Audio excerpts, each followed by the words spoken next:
Hola, mi nombre es David Carmona, trabajo en la división de desarrollo y plataforma de Microsoft Ibérica y hoy voy a ser el encargado de mostraros este último vídeo. Recordad que este vídeo forma parte del tutorial de visualbasic.net para desarrolladores de Visual Basic 6, donde habéis visto pues, los cambios fundamentales entre las dos tecnologías. La aplicación que vamos a hacer es muy sencilla. Se va a encargar de gestionar un videoclub con los socios, las películas, los alquileres, etcétera. Y mi intención es hacerla desde cero. ¿Vale? Empezamos con un proyecto en blanco y acabamos con la aplicación acabada. Todo el código fuente de esa aplicación terminada la colgaré en la misma página desde la que habéis iniciado el vídeo, con lo cual podéis descargarlo y verlo en vuestra máquina.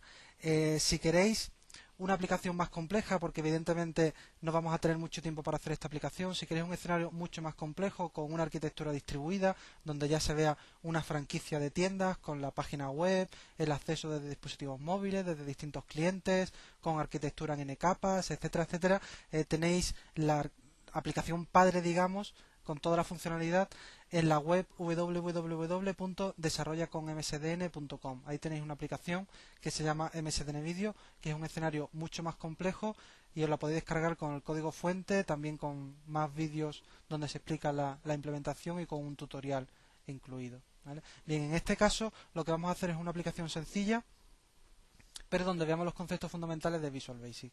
¿Vale? Vamos a arrancar la versión Express. En esta máquina tengo instalada la versión Express de Visual Basic 2005, la beta 2. Es exactamente lo mismo que tenéis incluido en vuestro tutorial. Luego os recomiendo que lo instaléis también para seguir el proyecto. ¿Vale? Voy a crearme un nuevo proyecto. El proyecto lo voy a crear como una aplicación Windows. Vamos a implementar toda la aplicación en un solo ejecutable, ¿vale? En una aplicación Windows.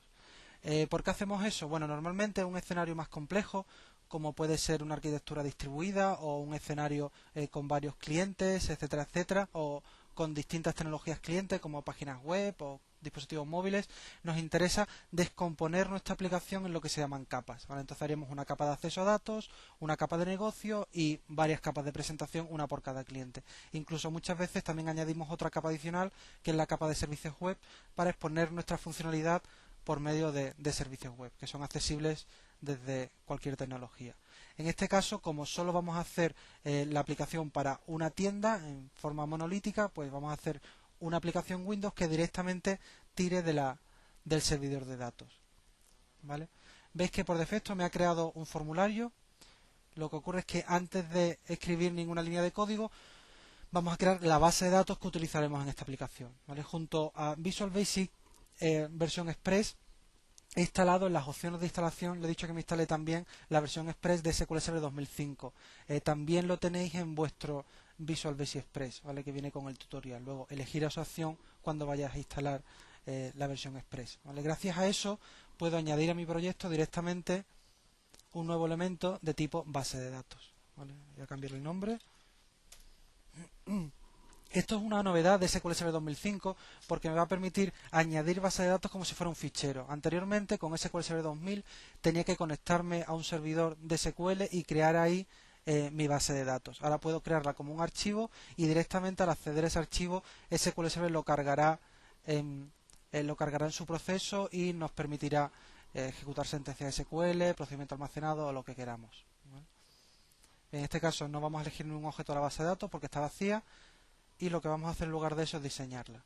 ¿Vale? Veis que desde Visual Studio 2005 puedo abrir esa base de datos y editarla directamente, ¿vale? Sin tener que ir a ninguna herramienta administrativa. ¿Vale? Entre otras cosas, pues puedo crear tablas. ¿Vale? Vamos a crear 3 tablas para esta aplicación. Una tabla donde vamos a almacenar los socios, con columnas como el DNI, vamos a suponer que tiene 9 caracteres, que va a ser además la clave principal de esta tabla. Vamos a poner también los datos personales del socio, pues algo sencillo, su nombre, los apellidos. Vamos a darle el tamaño 100. No vamos a permitir valores nulos. Y datos adicionales como puede ser el teléfono de 13, por ejemplo, que sea opcional, que permita valor nulo. Y por último el email.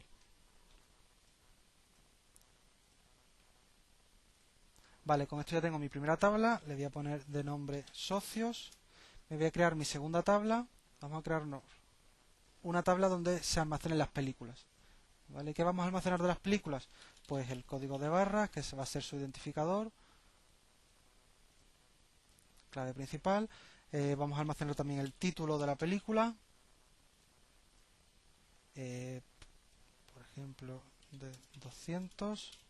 Veis que tenéis un tipo con SQL Server 2005 que es el nvarchar max. ¿Vale? Si no sabéis el tamaño exacto que os va a ocupar vuestro tipo de datos, podéis elegir este tipo y él solo pues se hará grande o pequeño dependiendo de lo que guardéis ahí. Es capaz de almacenar hasta 2 GB de información. ¿Vale? En este caso nos basta con 200 caracteres.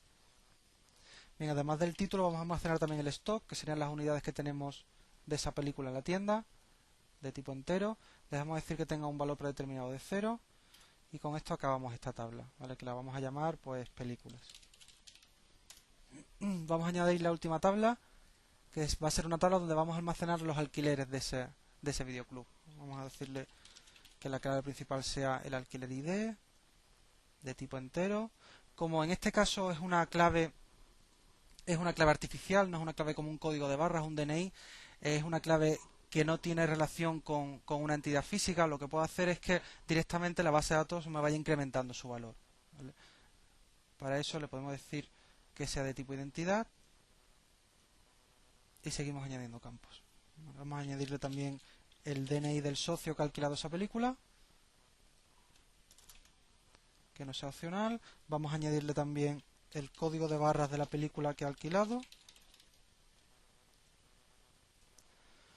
Y vamos a añadir pues una fecha del alquiler para ver si al devolverla hay que ponerle una multa o no, de tipo fecha. Y por último vamos a poner un flag indicando si la película ha sido devuelta ya.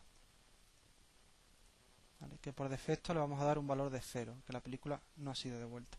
Vamos a ponerlo de tipo bit, que sería un boolean,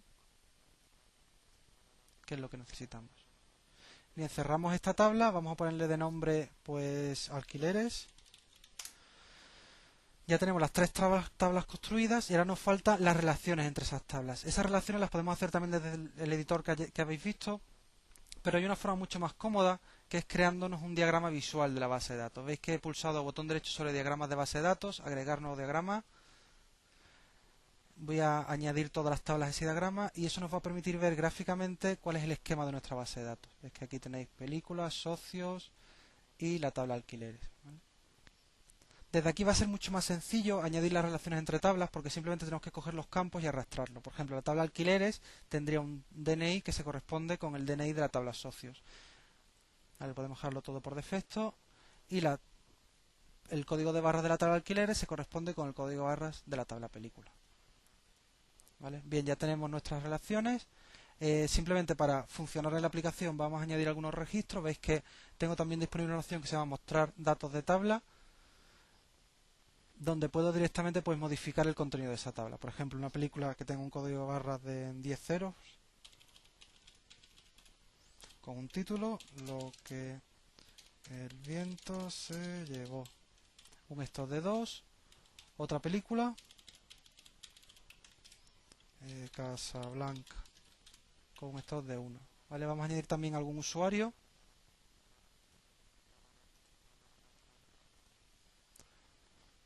Por ejemplo, un usuario con DNI 0. La T es la letra que le corresponde al DNI 0. De nombre, Pepe Pérez. Teléfono. Email. Vamos a añadir otro usuario. Este le corresponde la R.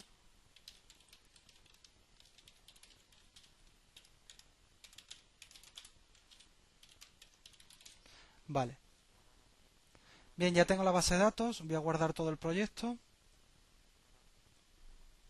con las relaciones que hemos creado, etcétera, etcétera.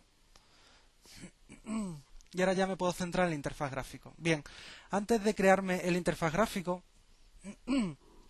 voy a crearme una pequeña capa de acceso a datos que me permita acceder, que me permita abstraerme de las de las fuentes de datos. Bien, para eso lo podéis repasar en el capítulo de acceso a datos con Ado.net. Tenemos lo que se llaman los datasets, ¿vale? Desde Visual Studio tenéis pleno soporte a los datasets y de hecho gráficamente podéis crearos esos datasets. Incluso en lugar de crearos vosotros el dataset podéis especificarle una fuente de datos, una tabla por ejemplo de una base de datos y que él solo cree ese dataset. Bien, para ello lo que voy a hacer es crearme en la ventana orígenes de datos 3 nuevos orígenes de datos, uno para cada entidad de nuestra aplicación. Veis que me permite crearlo a partir de un servicio web o a partir de un objeto, que sería el caso de si tenéis una arquitectura en n capas, donde no accedéis directamente a la base de datos, sino a un servicio web o bien a un objeto de la capa de negocio. En este caso hemos dicho que directamente vamos a acceder a la base de datos. Me pregunta la base de datos a la que quiero acceder.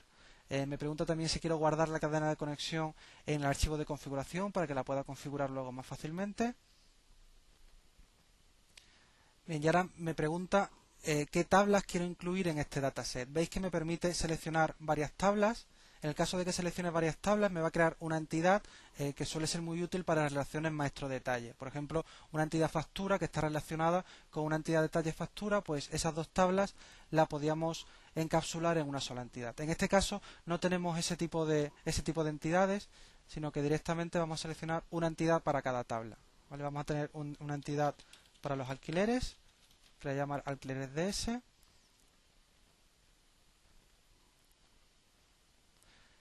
Eso se está conectando ahora mismo a la base de datos para crearme esta fuente de datos con todos los campos. Voy a crear otra fuente de datos para la tabla películas, que le voy a llamar películas DS.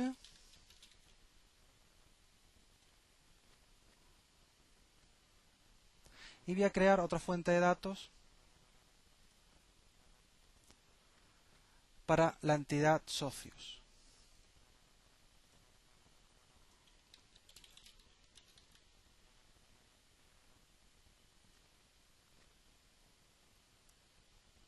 Bien, ¿qué es lo que me ha creado esto? Como veis aquí podéis navegar por esta fuente de datos que me ha creado, automáticamente te detecta el tipo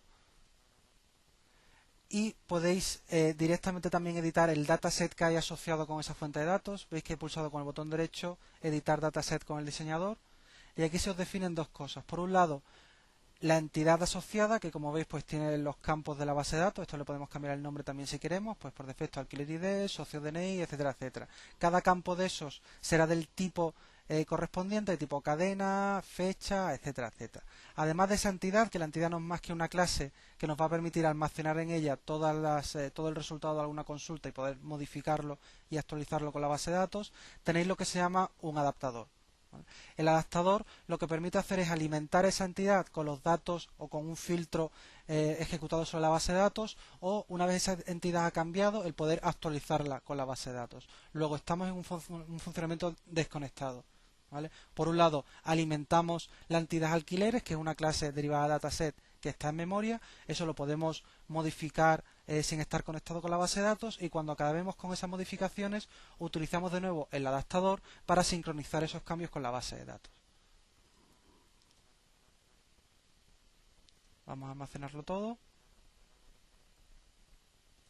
Bien, y después de esto nos queda, ya tenemos tanto nuestra base de datos como las entidades asociadas a esa base de datos, entidades en memoria que simbolizan a nuestros objetos de negocio, en este caso alquileres, películas y socios, y también tenemos ese adaptador que nos va a permitir a sincronizar esas entidades en memoria con la base de datos. Ahora nos queda desarrollar el interfaz gráfico de la aplicación.